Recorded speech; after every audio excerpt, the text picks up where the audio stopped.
عورت کو دفن کرنے والے ان لوگوں نے جب اچانک آسمان کی طرف دیکھا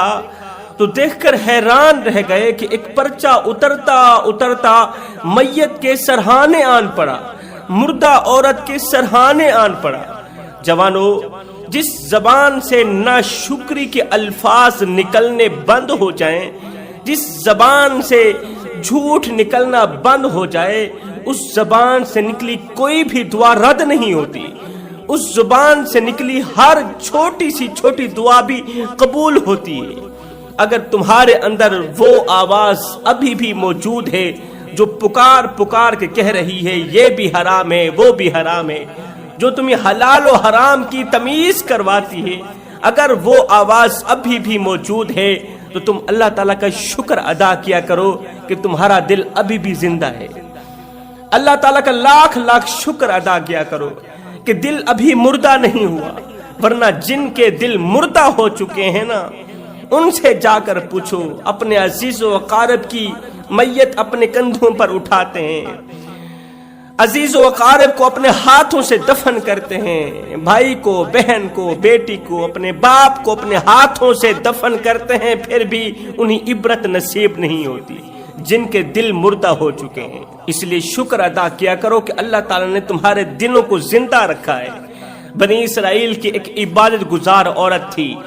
وہ لوگوں کے سامنے تو بہت بڑی ولیہ تھی،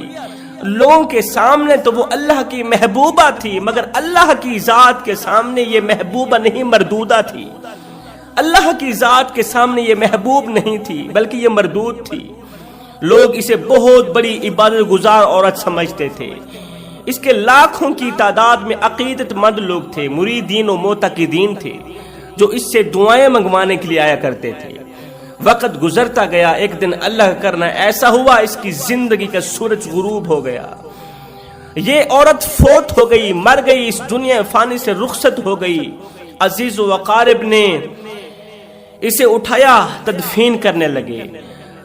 خاک کے سپرد کرنے لگے، مٹی کے سپرد کرنے لگے، قبل اس کے کہ عزیز و اقارب اس عبادت گزار عورت کی میت کو قبر کے اندر لٹاتے، قبر کے اندر سلاتے کہ اچانک لوگوں کی نظر آسمان کی طرف گئی تو لوگ دیکھ کر حیران رہ گئے کہ آسمان سے ایک پرچہ اترتا اترتا اترتا اترتا مردہ عورت کے سرہانے آن پڑا۔ آسمان سے ایک پرچہ اترا ہے،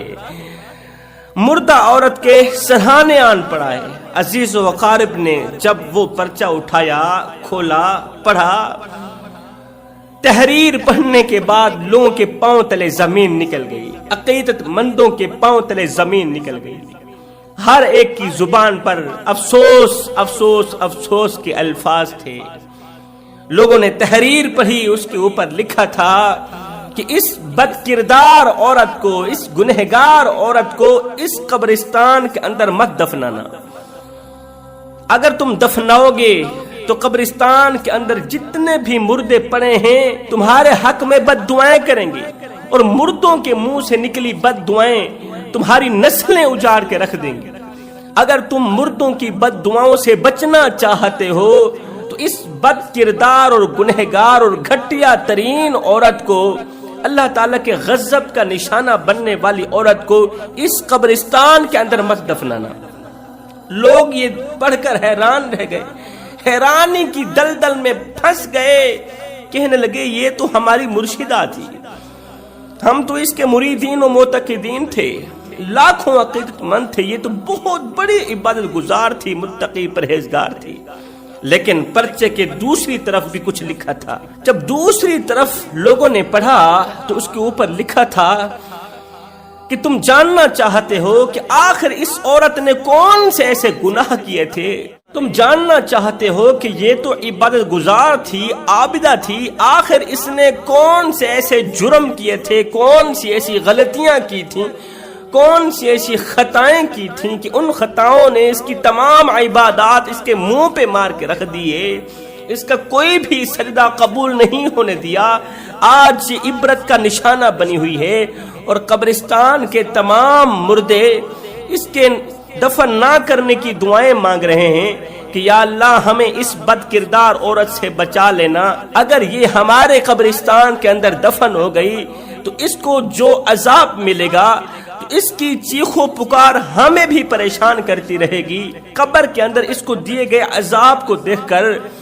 ہمیں تکلیف کا سامنا کرنا پڑے گا، ہمیں پریشانیوں کا سامنا کرنا پڑے گا۔ اللہ ہمیں اس بد کردار عورت سے بچا لینا۔ پرچے کے اوپر لکھا تھا اگر تم یہ جاننا چاہتے ہو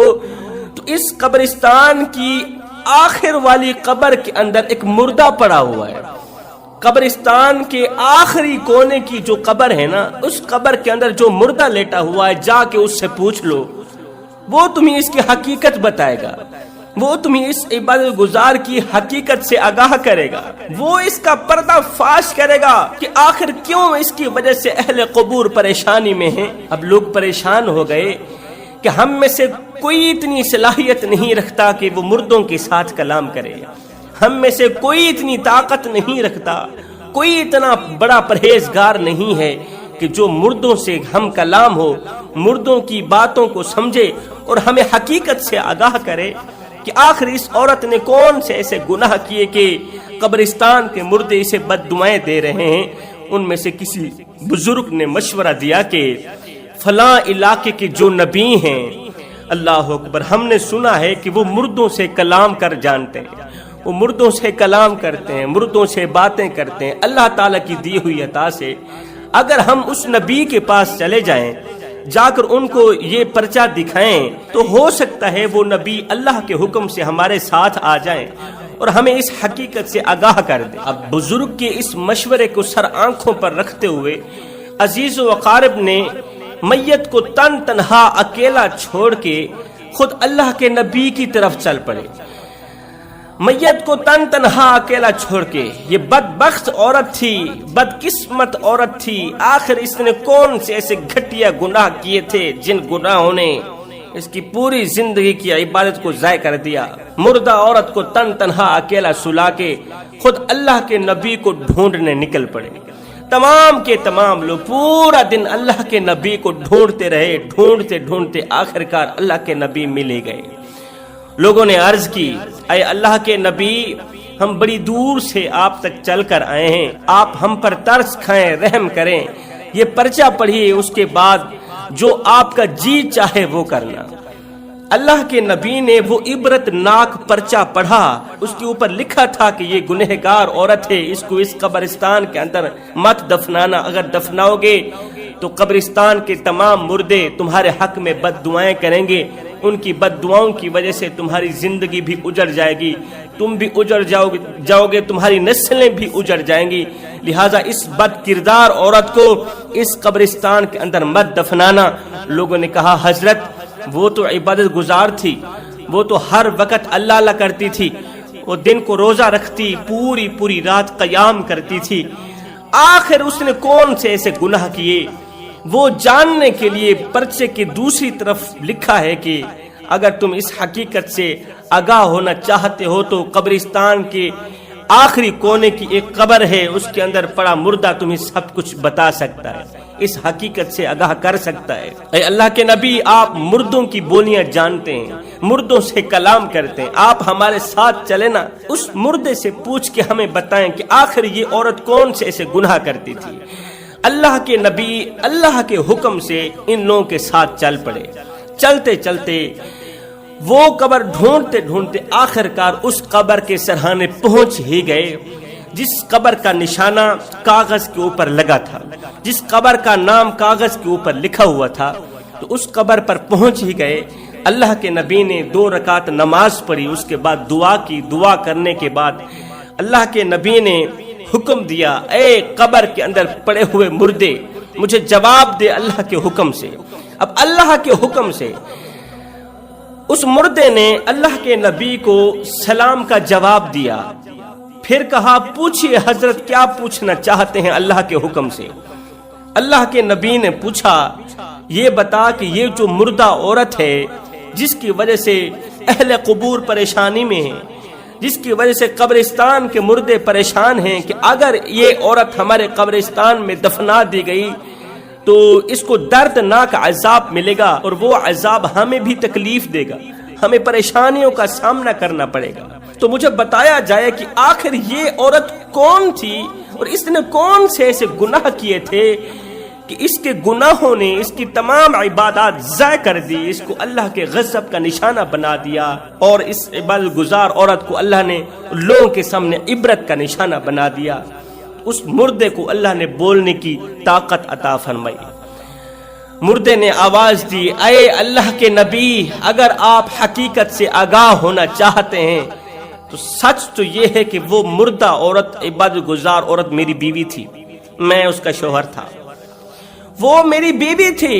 میں اس کا شوہر تھا۔ وہ عبادت گزار تھی، دن کو روزہ رکھتی، پوری رات قیام کرتی تھی، پوری رات عبادت میں مصروف رہتی تھی، پوری رات اللہ تعالیٰ کی حمد بیان کرتی رہتی تھی، لیکن وہ عبادت گزار تھی، میں گنہگار تھا۔ میں گناہوں پر گناہ کر رہا تھا، لیکن میری بیوی عبادت گزار تھی۔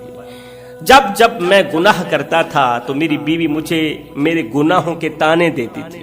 وہ بد کردار، گنہگار، بدکار، سیاہکار شوہر بنا پھرتا ہے، نیک متقی پرہیزگار بیوی مل گئی ہے، پھر بھی تو گناہ کرتا ہے۔ میں دعا کرتی ہوں اللہ قیامت کے دن تیرا ساتھ مجھے نصیب نہ کرے، جس طرح دنیا میں اللہ نے تیرا ساتھ میرے نصیب کیا ہے، اسی طرح میں دعا کرتی ہوں اللہ تعالیٰ قیامت کے دن تیرے جیسے بدکار انسان کے ساتھ مجھے نہ رکھے۔ جب وہ مجھے میرے گناہوں کے تانے دیتی تھی نا تو مجھے بہت زیادہ تکلیف ہوتی تھی، میں اندر سے روتا تھا۔ ایک دن تو میں اس کے دن بدن کے دیے تانوں سے تنگ آ کر میں نے دونوں ہاتھ اٹھائے، عرض کیوں میرے کریم رب، آج سے میں پکی توبہ کرتا ہوں، اسی بیوی کو، عبادت گزار عورت کو گواہ بنا کر میں توبہ کرتا ہوں، اللہ آئندہ کوئی گناہ نہیں کروں گا، میری توبہ قبول فرما لے، آئندہ کوئی گناہ نہیں کروں گا، پکی توبہ کرتا ہوں، پختہ توبہ کرتا ہوں، میری توبہ کو قبولیت کا شرف عطا کر۔ بس ادھر سے سچے دل سے ایک آہ نکلی تھی، آنکھوں سے 2-4 آنسو نکلے تھے، اللہ تعالیٰ نے میری توبہ قبول فرما لی۔ توبہ کی قبولیت کی علامت یہ تھی، نشانی یہ تھی کہ اس کے بعد میں نے کوئی بھی گناہ نہیں کیا تھا، جبکہ گناہ کرنے کا موقع بھی ملتا تھا، لیکن میں گناہ نہیں کرتا تھا، تو مجھے پکا یقین ہو جاتا تھا کہ اللہ تعالیٰ نے میری توبہ قبول فرما لی۔ اب میں نے توبہ بھی کر لی تھی، پھر بھی میری بیوی مجھے میرے گناہوں کے تانے دیا کرتی تھی، سابقہ گناہوں کے تانے دیا کرتی تھی، تو شرابی تھا، تو لچا تھا، تو کمینہ تھا۔ اللہ اکبر، اپنے عبادت پر فخر کرتی تھی، میں اس کا شوہر تھا، پورا دن اسی کے لیے خاک چھانتا تھا، کڑکتی دھوپ میں، تتی ریت کے اوپر پورا دن خاک چھانتا، روزی روٹی کماتا کہ مجھے کچھ ملے نہ ملے، میری عبادت گزار بیوی کو کھانے کو کچھ مل جائے۔ پورا دن خاک چھانتا تھا، روزی روٹی کماتا تھا، شام کو گھر آ کر میں خود اپنے ہاتھوں سے آٹا گوندتا تھا، اپنے ہاتھوں سے روٹی پکاتا تھا۔ اللہ اکبر، روٹی تیار کر کے اپنے ہاتھوں سے خود بھی کھاتا، اپنی بیوی کو بھی کھلاتا، مصلے کے اوپر بیٹھی بیوی کے منہ میں بھی روٹی کا نوالا ڈالتا، خود بھی کھاتا، مصلے پر بیٹھے عبادت گزار بیوی کو بھی کھلاتا۔ اسے کام کا نہیں کہتا تھا، اس وجہ سے کہ اس کا ایک پل بھی عبادت سے خالی نہ جائے، اور وہ خود بھی کام نہیں کرتی تھی، اس نے تمام کے تمام کام میرے سپرد کر رکھے تھے، مزدوری بھی میں نے کرنی ہے، روزی روٹی کا بندوبست بھی میں نے کرنا ہے، اپنے ہاتھوں سے روٹی پکانی بھی میں نے ہے، تیار بھی میں نے کرنی ہے، اور اپنے ہاتھوں سے خود بھی کھانا ہے، اپنی عبادت گزار بیوی کو بھی کھلانا ہے۔ اس نے کچھ نہیں کرنا کہ کہیں ایک لمحہ عبادت سے خالی نہ ہو جائے، ایک لمحے کی غفلت نہ میں برداشت کرتا تھا، نہ تو میری بیوی برداشت کرتی تھی، لیکن بجائے میری شکر گزاری کرنے کے جب اسے غصہ آتا تھا تو یہ مجھے میرے سابقہ گناہوں کے تانے دیا کرتی تھی، حالانکہ میں توبہ کر چکا تھا، اللہ تعالیٰ نے میرے ان تمام گناہوں کو معاف کر دیا تھا، پھر بھی جب اسے غصہ آتا تھا مجھے میرے سابقہ گناہوں کے تانے دے کر میرا دل دکھاتی تھی، میرے زخموں پر نمک چھڑکتی تھی، میں پورا دن روتا رہتا تھا اور اس کے لیے روزی روٹی کا بندوبست بھی کرتا رہتا تھا۔ اسی کی وجہ سے دن میں 5 مرتبہ میری آنکھیں رونے پر مجبور ہو جاتی تھی، میری آنکھوں سے خون کے آنسو نکلتے تھے، روتے روتے یہ تانے سہتے سہتے میں تاب نہ لا سکا، میرا جگرا پھٹ گیا، میں مر گیا، اس دنیا فانی سے رخصت ہو گیا۔ مرنے سے پہلے میں نے دعا کی تھی، اللہ قیامت کے دن اگر تیری یہی عبادت گزار عورت جنت میں چلی گئی تو میں جنت میں نہیں جاؤں گی، کیونکہ اس بدبخت عورت نے خود ہی تو دعا کی تھی کہ قیامت کے دن میں شوہر کا ساتھ نہیں چاہتی۔ سنو، اللہ تعالیٰ نے میری توبہ قبول فرمائی، اللہ نے میری دعا بھی قبول فرمائی، اللہ تعالیٰ نے اس عبادت گزار مردود کی دعا بھی قبول فرمائی۔ اس نے کہا تھا، اللہ قیامت کے دن میں اس گنہگار کا ساتھ نہیں چاہتی، میں اس شوہر کا ساتھ نہیں چاہتی۔ اللہ تعالیٰ نے اپنے کرم کے صدقے، میری توبہ کی قبولیت کے صدقے، اللہ تعالیٰ نے مجھے جنت میں اعلیٰ مقام دے دیا۔ اللہ تعالیٰ نے اس کی دعا بھی قبول کی۔ اس نے کہا تھا کہ میں اس کا ساتھ نہیں چاہتی، اللہ نے بھی فرما دیا کہ جب تو اس کا ساتھ نہیں چاہتی تو ہم تجھے اس کے ساتھ رکھیں گے بھی نہیں، تیرا ٹھکانہ جہنم میں ہوگا، تیرے شوہر کا ٹھکانہ جنت میں ہوگا۔ پھر یہ مردہ کہنے لگا، او اللہ کے نبی، اس عبادت گزار عورت کی ناشکری نے، شوہر کی ناشکری نے، احسان فراموشی نے، شوہر کے سامنے کیے گئے تکبر نے، عبادت کے تکبر نے اس کی تمام عبادت ضائع کر کے رکھ دی۔ جب یہ مری اس کے دامن میں گناہوں کے سوا کچھ بھی نہیں تھا، ایک نیکی بھی موجود نہیں تھی۔ جوانوں، تکبر حسب کا ہو، نسب کا ہو، مال کا ہو، دولت کا ہو، حسن کا ہو، جوانی کا ہو، یہاں تک کہ عبادت کا، تقوی کا بھی کیوں نہ ہو، تکبر انسان کو تباہ و برباد کر کے ہی چھوڑتا ہے، انسان کو زوال کا شکار کر کے ہی رہتا ہے، انسان کو ذلیل و خوار کر کے ہی دم لیتا ہے۔ ہائے شوہر کی ناشکری نے، احسان فراموشی نے، شوہر کی آنکھوں سے نکالے گئے آنسوؤں نے، شوہر کو دی گئی تکلیفوں نے اس کی تمام عبادات ضائع کر کے رکھ دی۔ اس لیے میں کہتا ہوں، سب سے پہلے تو ان لوگوں کا شکر ادا کیا کرو جن لوگوں نے تمہارے اوپر احسان کیا، جن لوگوں نے تم پر احسان کی بارش برسائی، تم پر نعمتوں کی بارش برسائی، وہ ماں ہو، باپ ہو، بیوی ہو، بڑا بھائی ہو، کوئی بھی ہو۔ سب سے پہلے ان لوگوں کی شکر گزاری کریں، ان لوگوں کا شکر کریں جنہوں نے تمہارے اوپر احسان کیا، ان لوگوں کے شکر کرنے کے بعد اللہ کا شکر ادا کریں، پھر تمہاری اس شکر گزاری پر اللہ تعالیٰ بہت زیادہ خوش ہوگا۔ اللہ کے سامنے کی گئی اللہ کی شکر گزاری